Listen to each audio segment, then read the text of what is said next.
What's up, everybody? Welcome to BioS3 Raw TV. First of all, let's fix this fucking camera angle. Make sure that it is squared up. Now that we're square, all right. Are we square there? Okay, we're square. Cool. All right, let's talk about this shit. So, turkesterone. Okay. Where do I even begin? Turkesterone. This new product. People think it's new. It is not new. It's been around for quite a while. As a matter of fact, it came out, I don't know how many years ago or how many decades ago that it actually came out. But beta-actosterone, which is also another one of these plant sterols, was another one like turkesterone that came out. And then it was like, when it first came out, it was beta-actosterone. And then it was like, there was different isolates of beta-actosterone. And I think really what happens when they come out and they talk about it being a plant steroid or a plant sterol, right? I think those two words, steroid and sterol, really get into people's heads. And then you have a name like turkesterone, right? Sounds like testosterone, right? So when you look at it, it's got this name that sounds like a drug, right? It sounds like one of our anabolic drugs that we use for bodybuilding, right? And at the same time, it's a plant sterol or plant steroid. And it's very easy for people to make that jump and go, it's a plant steroid, so therefore it's a steroid. And it sounds like testosterone, so turkesterone, or however you want to fucking say it. I think it's turkesterone. It sounds like something powerful, so therefore I'm going to get it, right?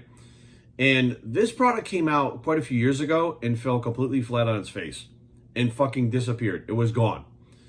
And just like the beta-actosterone, which I guarantee you beta-actosterone will make a comeback at some point too. Things always do. Things like Smilax, dibengazide, those things back in the day were really big things. And I've heard people bring them up now and I'm like, dibengazide? That was 25 years ago. Like, it was never off the market. It's not something new. It's just something you don't know about because they keep recycling this shit over and over again. So I start getting the questions, Jerry, are you going to come out with a turkesterone product? No, I'm not going to come out with a turkesterone product because, number one, GFD Labs itself does things that other people don't do, right? What we do is we do things that are blending old school and new school together to get the best of worlds and create a synergy, but create a niche for things that are really needed, right? Things that you may have to go out and like wind up taking a bunch of supplements yourself to try to get an effect, as opposed to having it in one supplement. Well, that's kind of where I went with it. I wanted to stack my supplements and have complete stacks. So each product is pretty much its own stack, right? As opposed to, you know, having one product that all of a sudden is a hot product right now that people are like, oh, turkesterone, they're talking about it, let's put it out. You're going to see companies putting it out. You're going to see people putting it out because of the I guess the fad that's coming along, right? And all the bullshit that it's building up and the stigma that it has, that it's this, you know, again, it's good people promoting it on social media like more plates, more dates. Let's be real. That dude at more plates, more dates, I've seen pictures of him. Turkesterone is not what the fuck he used to build his body. Turkesterone is not what he's using to fucking, right? I mean, he might be taking it right now because he's part of the company, he gets it for free, but it's not making such a big difference in his fucking physique that he's like, holy shit, this is the holy grail. Greg Duchette, he's selling it. Let's be real. That motherfucker takes drugs. He's been caught taking drugs, right? If he says he's fucking natural, he's a liar. I don't give a fuck what anybody says. I don't care what he says. It's bullshit. I don't fucking care. These guys are really into gimmicks, okay? The gimmicks that come along wind up selling and making money, and it's about making a profit, which is totally fine. But when people come to me and say, do you think it works? Are you going to put it out and do you think it works? Do I think it works? Well, the fact that you're questioning whether or not it works tells me that it doesn't fucking work, okay? Bear with me.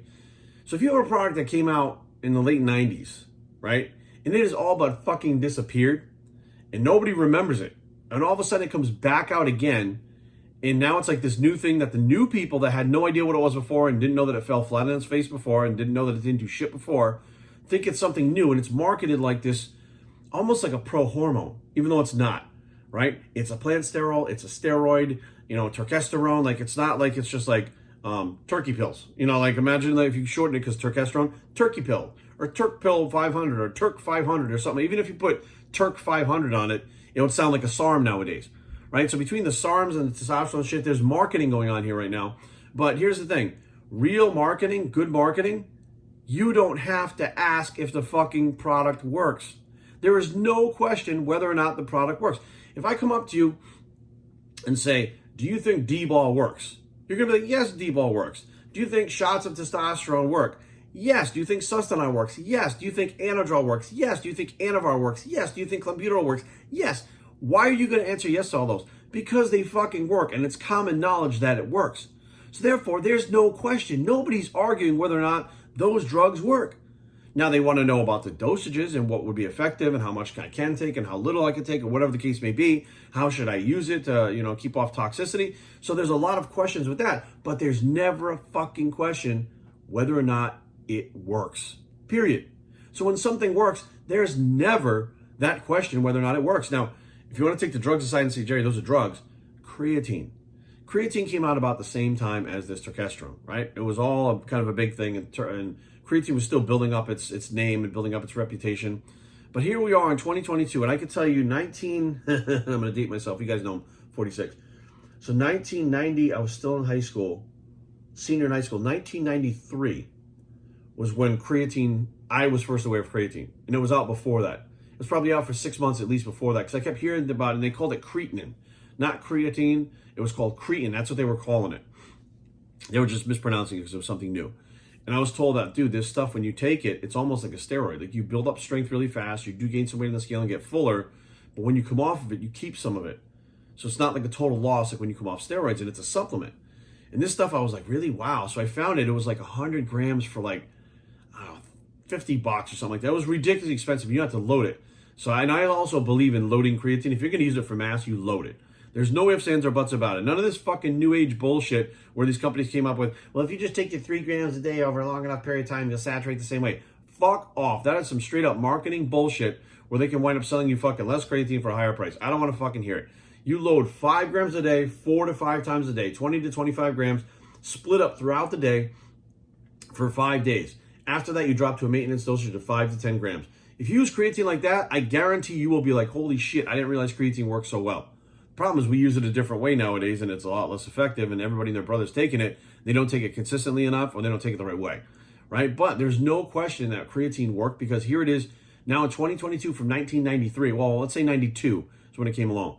92. So you're looking at 30 years that creatine's been around, one of the top sellers, and right now there's a creatine shortage because you can't even fucking get it because of supply and demand or supply chains, but people still want it so much that you're not able to get it. Like, it's being sold out. If this stuff didn't work, people would be sitting right now on 1 million pounds of fucking creatine somewhere. That's not what's happening, right? So you look at it and go, okay, creatine works.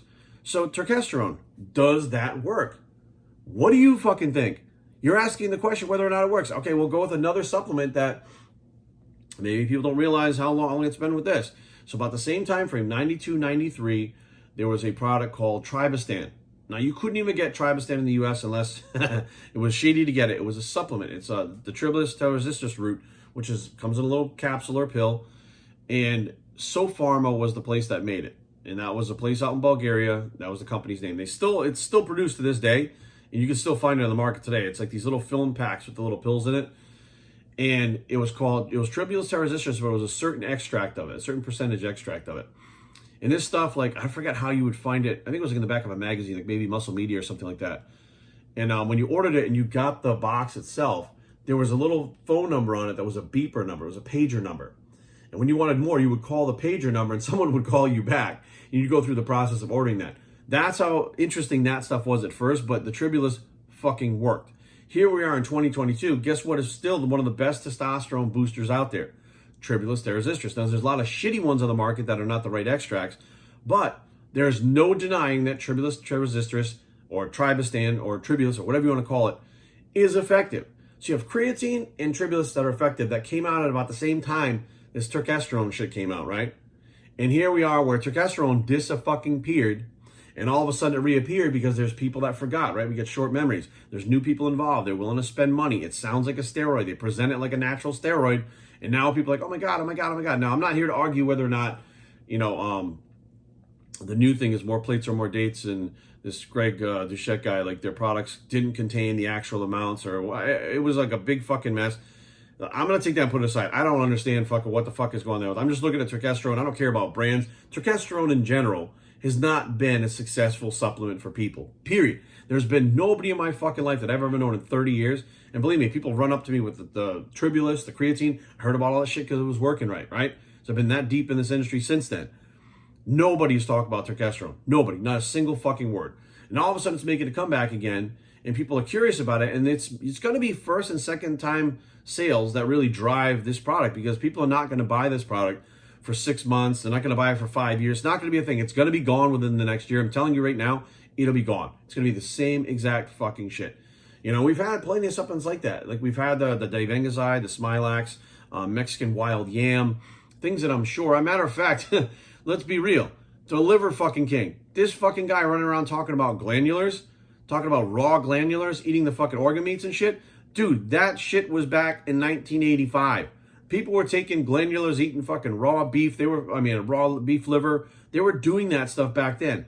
Matter of fact, there are glandulars on the market right now. Some of the animal pack stuff has glandulars in it, right? Hot stuff, that has glandulars in it. This shit has been on the market forever, but all of a sudden, because people have forgotten about it, and it really didn't do shit, to be honest with you, all of a sudden, Liver King comes on, and people are like, oh my God, look at Liver King, eats fucking... It's the same fucking concept. The thing is, back in the day, it didn't fucking work. So now, after everybody's forgotten about it, you have a whole new group of people 2 decades later that are falling for the same exact fucking thing. And I guarantee you, the people like me that have been around for a while, we see this shit over and over and over and over and repackaged shit over and over and over and over. And some of this stuff, you know, like the beta-ecdysterone, for instance, like when you looked at the different studies and shit, they show, well, it may have some protein synthesis, it may do this, it may do that, it may cause some anabolism. Like there was really not a whole lot of data showing that it worked. However, and there wasn't a lot of word of mouth either saying that it worked very well. However, when you take the beta-ecdysterone where it comes from, in the whole plant, which is the Suma root, right? Suma, Fifia paniculata. Fifia paniculata is the Italian name for it. Fifia paniculata is the Latin pronunciation of the Suma root, which one of the things in Suma root is beta-ecdysterone. Now, what they basically did was, it wasn't even beta-ecdysterone, it was Suma root. It was actually Suma root that the Russians were playing with back in the day, trying to compare it to D-ball. And there is like generation after generation after generation. There is tons of fucking data out there, and tons of articles. I mean, firsthand reports that using Suma root, the Fifia paniculata, is an adaptogen. It is widely known adaptogen, and it helps the body adapt to all kinds of stress, including weight training. But it's the entire Suma root, the Fifia paniculata, not just the beta-ecdysterone. What happened was some knucklehead out there decided, hey, Suma root sounds way too crunchy, granola hippie. Fifia paniculata, people can't even fucking pronounce that, so none of this shit's gonna fucking sell. So why don't we take one of the main ingredients in it that sounds like a steroid, beta-ecdysterone, right? Sterone again, right? Sterone, steroid, sterol, like let's make that jump. Let's call it, you know, what it is, a plant sterol, a plant steroid. Let's take the data from the Suma root, could cause protein synthesis, could do this, could do that, and we'll take that and we'll market the shit out of the beta-ecdysterone. And what happens is the beta-ecdysterone hit the market just like turkesterone, and guess what? It fucking disappeared. And everybody and their brother companies had this shit in the fucking products. Now, what really works, and we have it in the T2G product, is the Suma root itself, the entire Suma root. There's a synergy with all of the nutrients and phytonutrients in the Suma root itself, which makes the anabolism happen. And it's been documented after fucking centuries where people have been using this shit to adapt to different types of stress, and it fucking works. So I mix the Suma root with the cordyceps and the shilajit, 3 of the most powerful adaptogens that are naturally known to man on the fucking planet.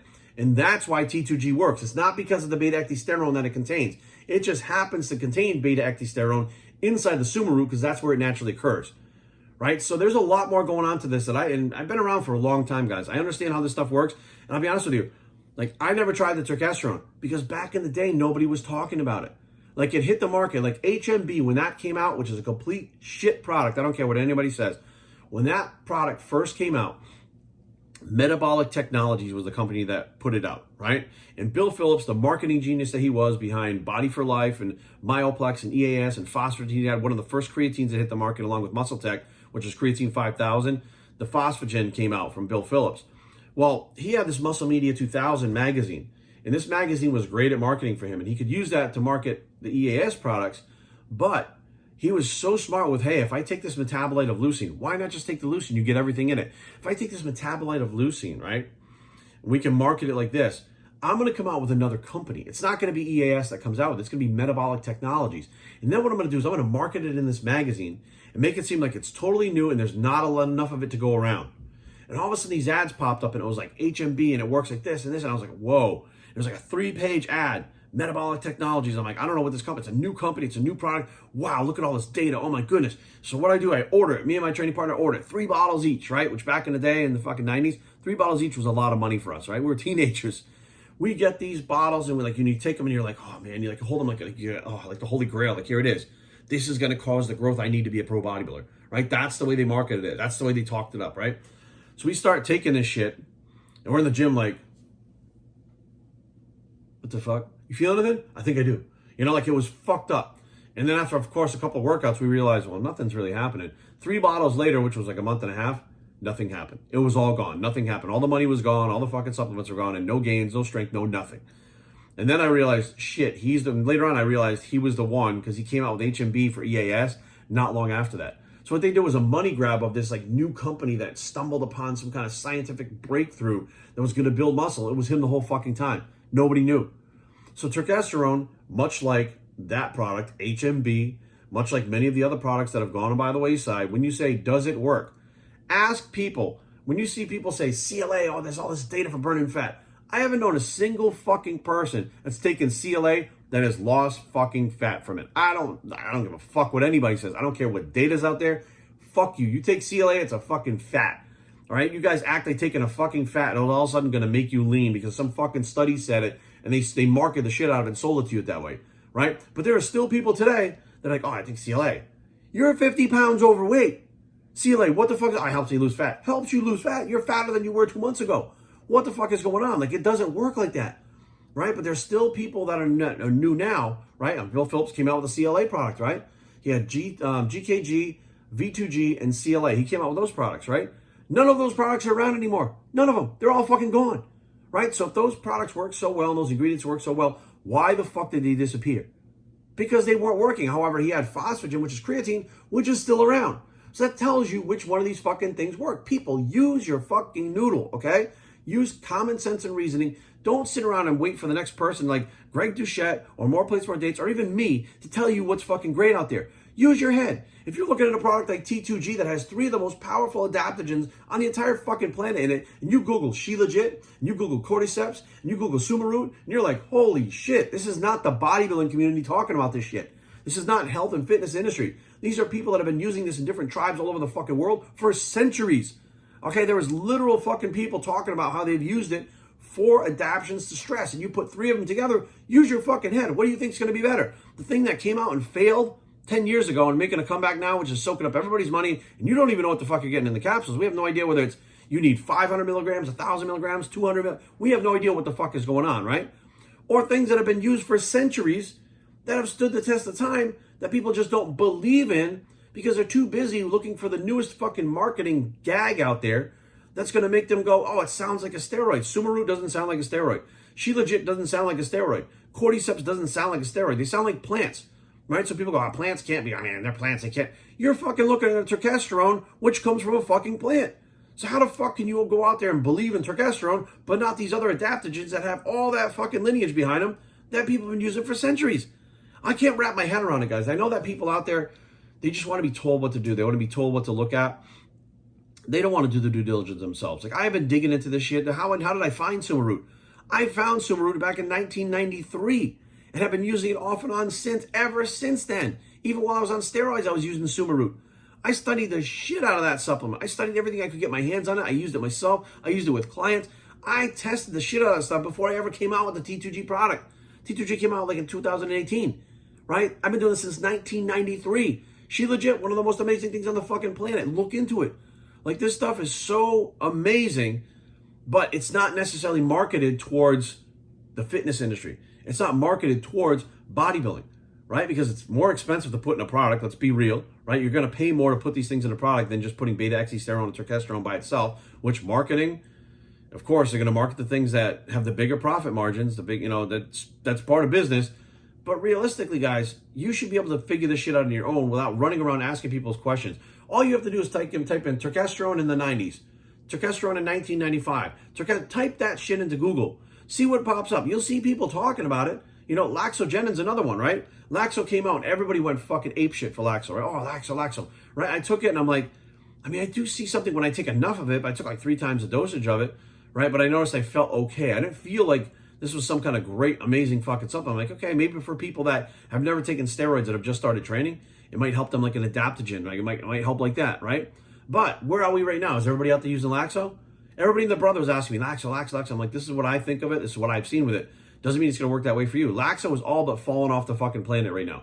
But I can guarantee you, Laxogenin, right, within the next 10 years, will make a fucking comeback again. It's going to be one of those products the same exact fucking way. So guys, believe me, Turkesterone is nothing new. It has failed before, all right? And it has failed. It has failed at a time in the 90s where the drugs weren't as prevalent. Right now, you got people loaded up on drugs telling you they're taking Turkesterone. You got people taking drugs that are telling you that this product works and they're selling it to you. Back then, people didn't have access to the drugs like this. So they had to fucking try this shit by themselves. They had to go out there and use just the Turkesterone and then log in their fucking book and log their weight and take their body fat and do all that stuff. They had to be their own experiments.